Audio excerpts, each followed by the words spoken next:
अस्सलाम वालेकुम नाजरीन, आज फिर से बारिशों ने इस्लामाबाद में तबाही मचा दी और महकमा मौसमियात ने कहा है कि ये तूफ़ानी बारिशें कल तक रहेंगी।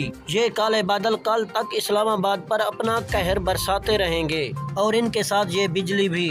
अब इंसानी ज़िंदगी इन बारिशों की वजह से मफलूज हो गई है और जानवरों को भी चारा नहीं मिल रहा, वो भी भूख से मर रहे हैं। ऊपर से इन काले बादलों का कहर और नीचे से पानी का कहर। अब जाएं तो जाएं कहाँ। हाँ तो नाजरीन, अगर आप मेरे चैनल पर नए आए हैं तो लाजमी सब्सक्राइब कर दें और साथ में दिए गए घंटी के निशान को भी दबा दें ताकि हमारी हर नई नोटिफिकेशन आप तक बआसानी पहुंच सके।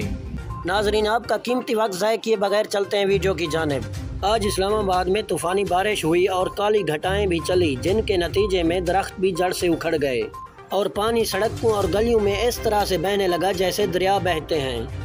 हाँ तो दोस्तों, अगर हमारी ये वीडियो आपको अच्छी लगी हो तो लाइक भी कर दें और दोस्तों के साथ शेयर भी कर दें और कमेंट एरिया में अपनी अच्छी राय का इजहार भी कर दें। मुझे दीजिए इजाज़त।